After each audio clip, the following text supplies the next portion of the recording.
যদি গুরুত্বপূর্ণ বিষয়ে সংস্কারের বিষয়ে ঐক্যমত না হয়ে থাকে সেই সংস্কার করবে বাংলাদেশের জনগণ, আর কেউ সেই সংস্কার করতে পারবে না।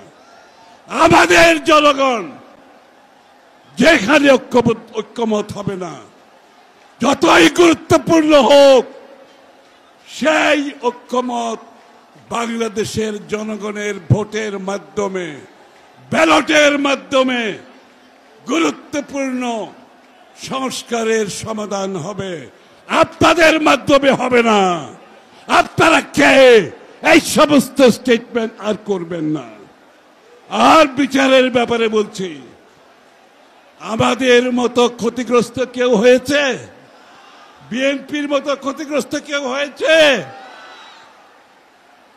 গুম, খুন, হত্যা, মিথ্যা মামলা, চাকরি হারানো, ব্যবসা হারানো, পুলিশের হেফাজতে আমরা আজকে আওয়ামী দুর্নীতির ইতিহাস মানুষকে স্মরণ করিয়ে দিতে চাই।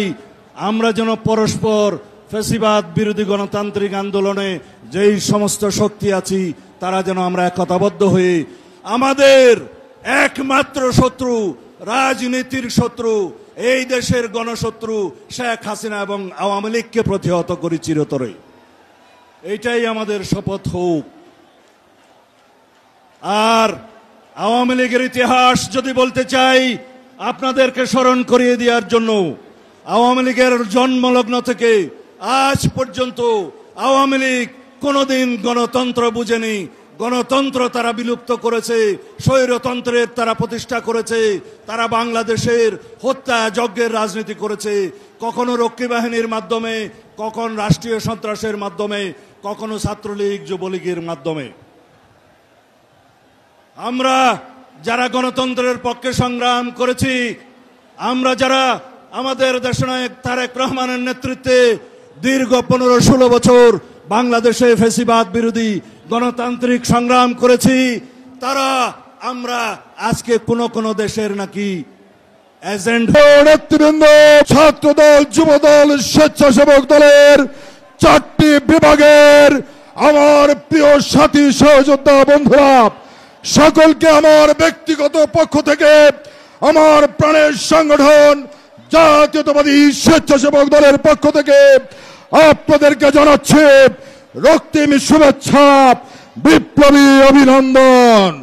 বক্তব্যের শুরুতে গভীর শ্রদ্ধার সাথে স্মরণ করছি আমাদের আদর্শের জনক, মহান স্বাধীনতার ঘোষক, বাংলাদেশের প্রথম রাষ্ট্রপতি, বহুদলীয় গণতন্ত্রের প্রবক্তা, বাংলাদেশী জাতীয়তাবাদের স্থপতি, আধুনিক বাংলাদেশের রাখাল রাজা, শহীদ রাষ্ট্রপতি জিয়াউর রহমান বীর উত্তমকে আমি শ্রদ্ধার সাথে স্মরণ করছি।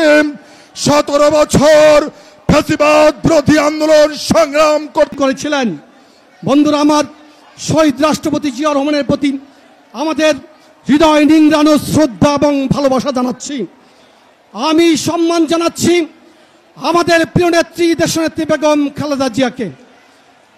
এক পাথুরে কঠিন নীতিজ্ঞ মানুষ যিনি বলেছিলেন, বাংলাদেশ ছাড়া বাংলাদেশের বাইরে আমার আর কোনো ঠিকানা নেই। বন্ধুরা আমার, তার অবদান আগামী দিনে এদেশের মানুষ সব সময় মনে রাখবে। পরিশেষে আমি আমাদের প্রিয় নেতা জনাব তারেক রহমানের 31 দফার একটু আলোকপাত করে বলতে চাই। তিনি বলেছেন, জনগণের ভোটে বিএনপি যদি ক্ষমতায় আসে, প্রথম 18 মাসের মধ্যে 1 কোটি কর্মসংস্থানের ব্যবস্থা করবেন।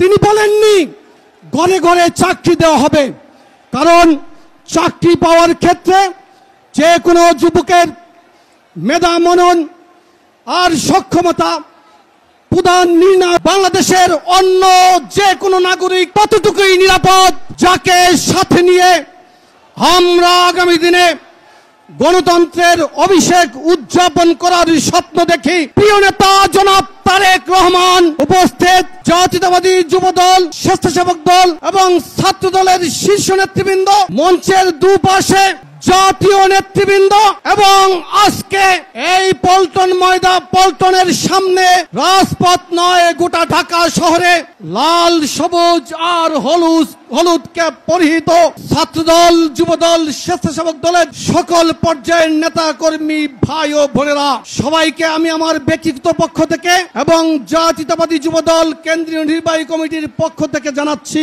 সংগ্রামী শুভেচ্ছা এবং বিপ্লবী অভিনন্দন। বন্ধুরা আমার, আজকে যারা আপনারা এই সমাবেশে উপস্থিত হয়েছেন, আজকে থেকে 2 দশক আগে সেই নতুন ধারার রাজনীতি, তৃণমূলের রাজনীতিকে আজকে আপনি বিদেশ থেকে সকাল সন্ধ্যা মধ্যরাত সারা রাত পরিশ্রম করে তারুণ্যের আন্দোলনে পরিণত করেছেন। আপনাকে আমরা শ্রদ্ধা জানাই। আজকে এখানে বক্তব্য দেওয়ার সময় নয়, বক্তব্য দিতে আসিনি। আজকে আমরা এখানে এসেছি তারুণ্যের জয়গান গাইতে।